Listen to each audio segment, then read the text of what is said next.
శుభోదయం. నీకు క్షణం తీరిక దొరికితే నీ బిడ్డకు ఏదైనా బోధించు. నీ చేతిలో ఒక్క కాసు ఉంటే అది నీ బిడ్డకే వెచ్చించు అనే సూక్తిని మనం గమనంలో ఉంచుకుంటే మన పిల్లలు ప్రయోజకులు అవుతారు, మన దేశం ప్రగతి పథంలో పయనిస్తుంది అనేది నానుడి. నేటి ఆధునిక కాలంలో అడ్వాన్స్ టెక్నాలజీ విజ్ఞానము మన భారతీయ ప్రాచీన విజ్ఞాన గ్రంథములైన వేదాలు పురాణాదులలో వేల సంవత్సరాలకు పూర్వమే చెప్పబడింది.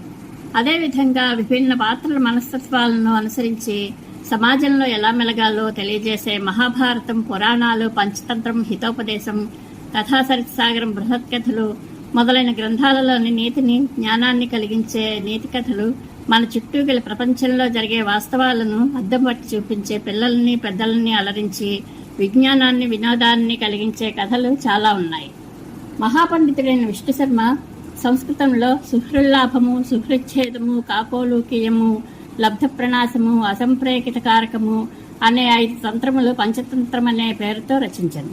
ఈ పంచతంత్ర గ్రంథములో మనుషులతో పాటు జంతువులను కూడా ప్రధాన పాత్రధారులుగా కవి మలచిన మృగప్రాయమైన మనుషుల స్వభావాలను జంతువులలో ప్రవేశపెట్టి అటువంటి వారిని నీతిగా ఉండమని చెప్పడమే ఇందులో ముఖ్యోద్దేశం.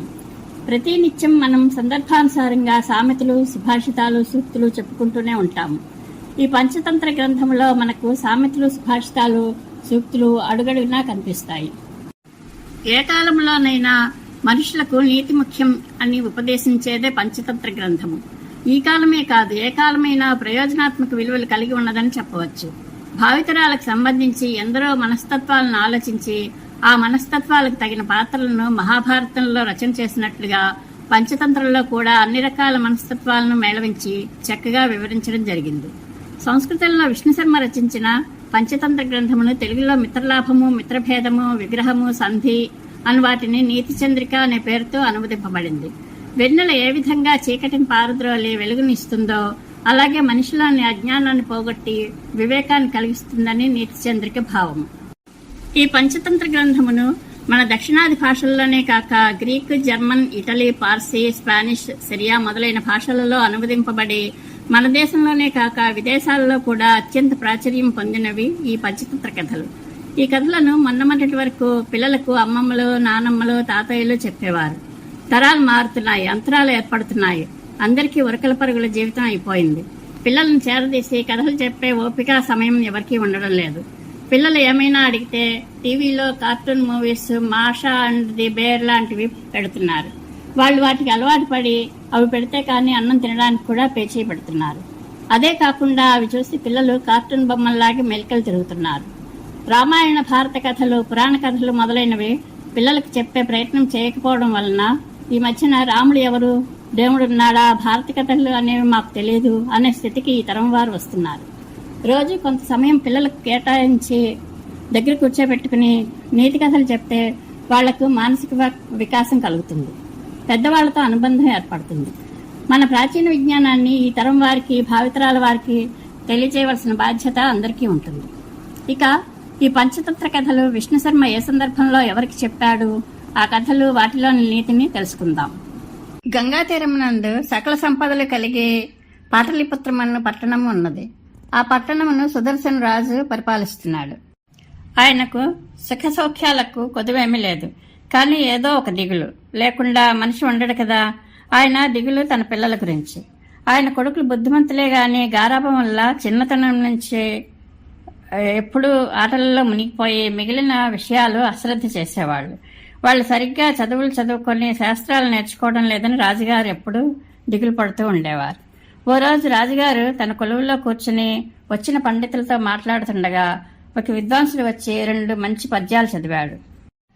పరువంబు కలిమిదొరతన మరయమియను నట్టి వీని ఎందొకడకడే పొరయించు ననర్థమునా బరగినచో 4 చెప్పవలయను చెప్పుమా పలిసంధియముల దలచును వెలయించిన గోచరార్థ విజ్ఞానములో కుల కక్షి శాస్త్రమయ్యది అలవడదెవ్వనికి వాడే అంధుడు జగతిన్. ధనము, అధికారం, కురతనం, అవివేకం అనే ఈ 4 కొంచెం జాగ్రత్తగా ఉండాలి. లేకపోతే వీటిలో ఏ ఒక్కదాని వల్లనైనా మనిషి చెడిపోయే ప్రమాదం ఉంది. 4 ఉన్నవాడు చెడిపోవటం మరీ తేలిక. అందుకే సరైన చదువుకోవటం అవసరం. దానివల్ల తెలివితేటలు, వివేకము వికసిస్తాయి. మనిషికి విద్యే కన్ను, విద్య లేనివాడు గుడ్డివాడితో సమానం అని ఆ పద్యాల అర్థం. చదివిన పద్యాలు విని రాజుగారికి మరింత దిగులు పెరిగింది.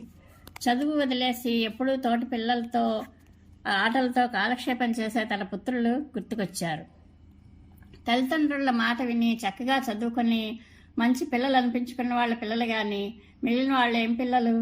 వాళ్ళ వల్ల తల్లిదండ్రులకు ఏం సుఖం? 100 గులకరాళ్ల కన్నా ఒక రత్నం మేలన్నట్టు 100 మంది మూర్ఖుల కన్నా గుణవంతుడైన కొడుకు ఒక్కడు మేలు. అయినా గుణవంతులు విద్యావంతులు అయిన పిల్లలను చూసి సంతోషపడే భాగ్యం అందరికీ ఉండదు అని కొంత బాధపడ్డాడు.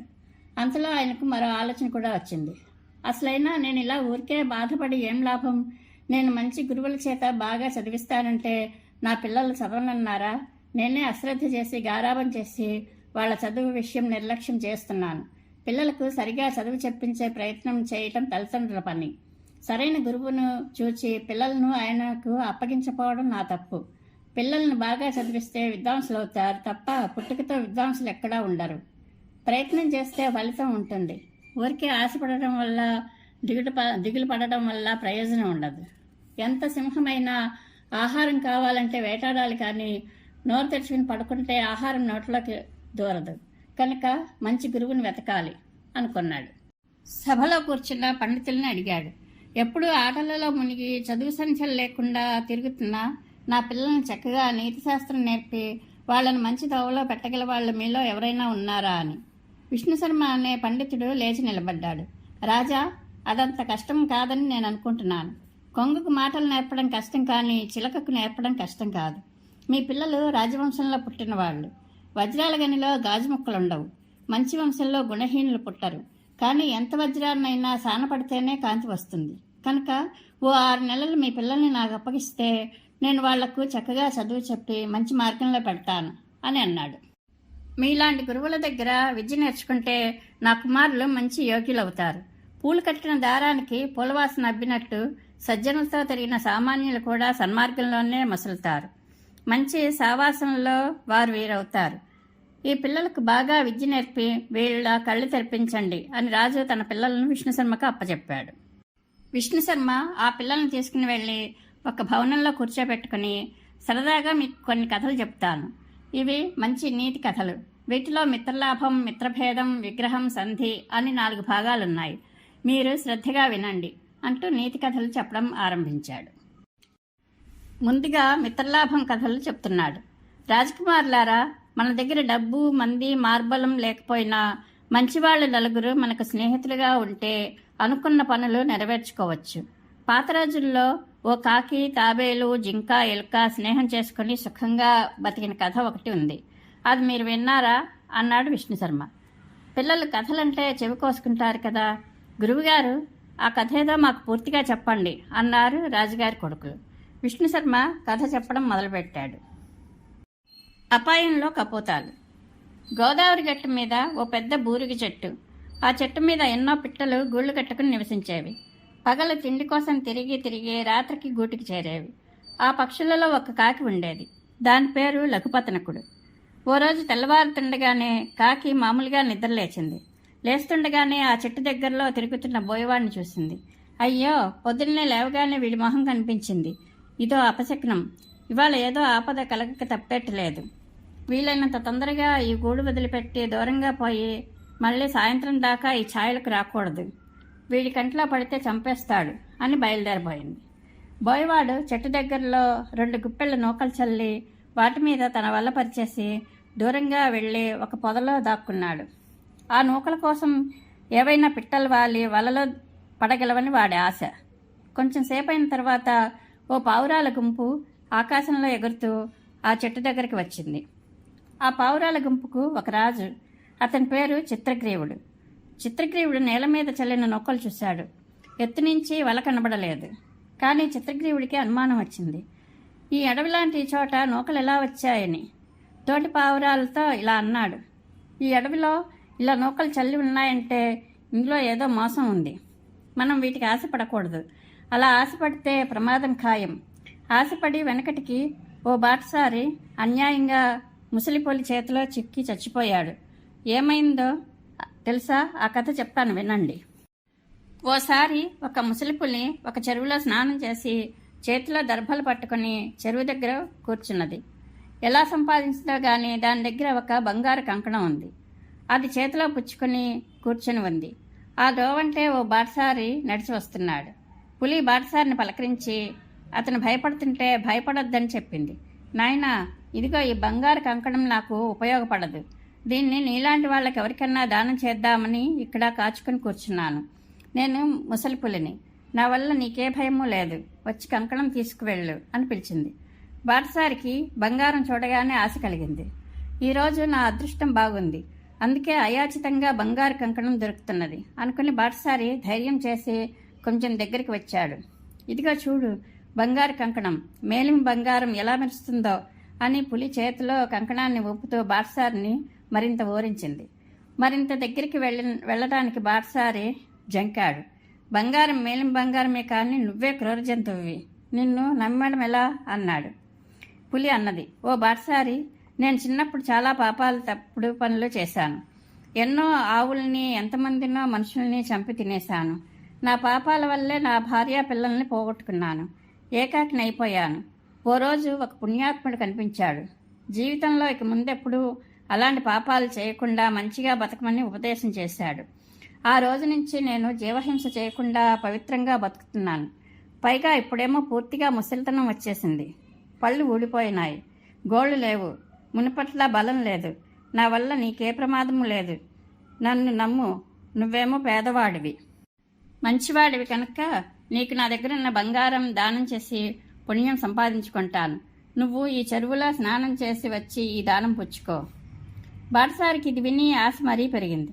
నిజమే, ముసలిపులి చావటానికి సిద్ధంగా ఉంది. తననేం చేస్తుంది? వదిలేసి పారిపోతే బంగారు కంకణం చేయి జారిపోతుంది. ప్రతిదానికి భయపడితే ఎలా అనుకున్నాడు. పులి చెప్పినట్టు స్నానం చేసేందుకు చెరువులో దిగాడు. ఆ చెరువులో పెద్ద ఊబి ఉంది. ఆ లోతైన ఊబిలో బాటసారి ఇరుక్కుపోయాడు. బయటికి రాలేకపోయాడు. అయ్యో, ఊబిలో దిగిపోయావా?